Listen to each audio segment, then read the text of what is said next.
We are welcoming, of course, David Heurtel, former Quebec Liberal cabinet minister, counsel at Fasken, and he is our go-to political analyst as well. Hello, David. Good afternoon.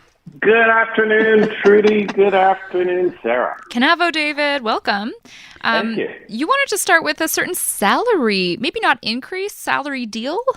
Yeah, well, the Journal de Montreal this morning on its front page made quite a big deal about the fact that our new police chief in Montreal, Fadi Daguerre, is making an annual salary of $400,000 a year, plus he has a full pension.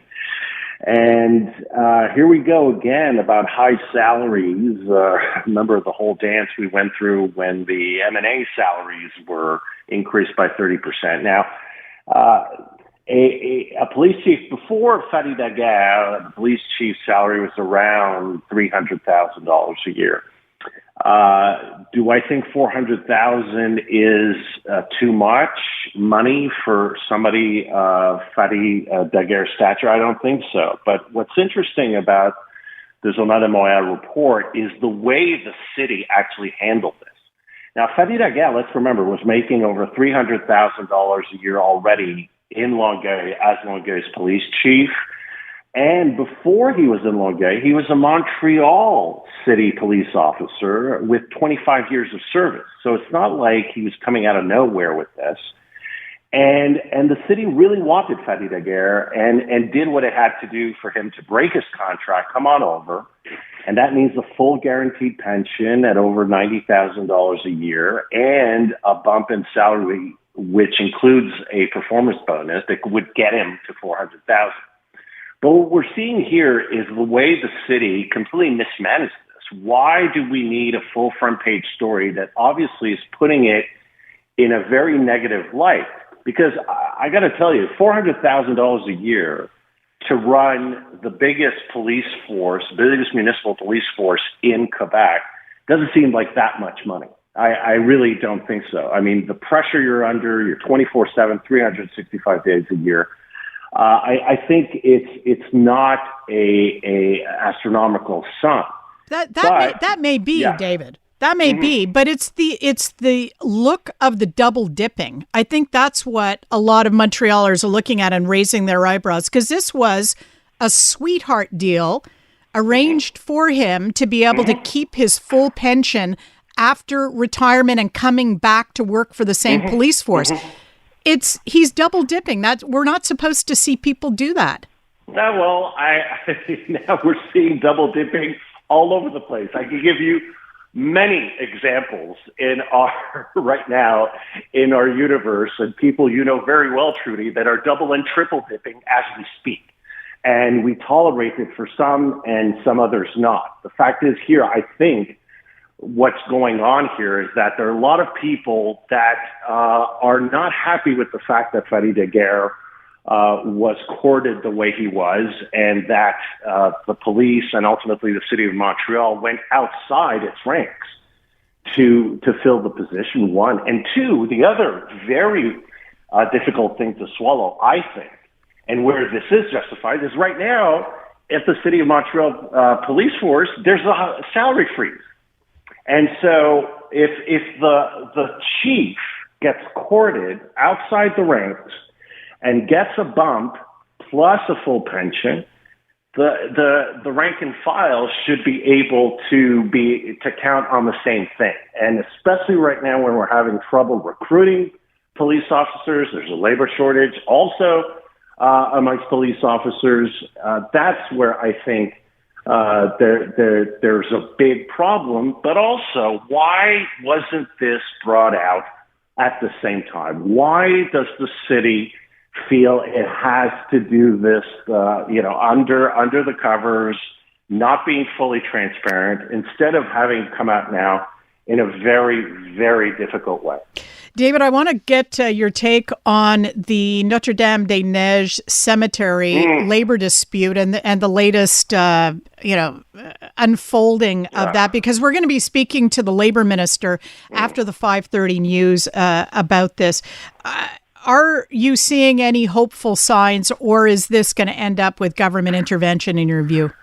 Well, I don't see any movement. I think it's going to be, and it's happened before back in 2008, it needed government intervention, and I think that's where we're heading. And I don't get why the labor minister is waiting so long for this. I mean, this conflict began before this year. This dates back to 2022. And on top of that, there's a law in the books that says you can't keep indefinitely bodies in a freezer. And that law seems to be completely ignored right now. I mean, we have now over 400 bodies now that are stored away, that are waiting for burial. The family's going through basically an ongoing trauma, an unspeakable hell. I don't understand now where the church is on this, the unions, everybody. Nobody's perfect in this scenario, and ultimately, I don't understand why the government, why the labor minister has waited all this time to put the parties together. And ultimately, I don't see, there's no signal from either side that anybody's going to budge. So why not get it over with? Because again, if you're going to have back to work type of legislation, I mean, right now that would not be feasible until September, because the National Assembly isn't sitting. So really, are we really going to think this government's going to bring back everybody to pass this law before September? I doubt it. So what's the leverage here that the minister actually has to get the people to not only come to the table, but hammer out a deal once and for all? Well, speaking of the minister, as Trudy mentioned, he'll be our guest after 5:30. David, what would you ask him? I said, what are you waiting for? Okay. I mean, one, what are you waiting for? And two, isn't there a law in the books? Maybe I'm wrong, but I thought there was a law in the books that you can't keep bodies indefinitely in the freezer like it's going on right now. There's a certain amount of time that you can wait before you actually go ahead with the burial or any other type of ceremony or to deal with this. And so there's several issues going on right now that I just don't understand why this takes months and months and months. I expect in the next hour, David, you're going to be sitting by the radio going, "What are you waiting for?" to Jean Boulet when he joins us. The last thing on your mind, NIMBYism and Pierrefonds. Quickly, can you tell us, just to recap, what the story is about this canceled housing project and what you think about it? Well, yeah, this is going on in Pierrefonds. I mean, we are in a housing shortage. There's a really decent housing project that wants to go ahead in Pierrefonds near the REM station. This is exactly why the REM was done, to encourage density, especially in the West Island. And so here we have this beautiful project, and the referendum was forced by 26 persons. And so we have to review this. We have to review the way, yes, public consultations are important. Yes, we should give a voice to everybody, but there are limits to this, and we've got way too far. And this is an example, I think, of us going way too far by trying to consult to death everything. And the fact is here, this is blocking real progress, and there should be a mechanism in the legislation that allows cities to override when there are certain conditions that are apparent for a project not to be blocked the way it is by such a small number of people. This is a good project. It should go ahead. Well, don't worry, David. We will consult with you again tomorrow. Thank you so much for joining us now, and I hope you have a good rest of the day. That is David Heurtel, former Quebec Liberal Cabinet Minister, counsel at Fasken, and will be joining us a little later this week as well.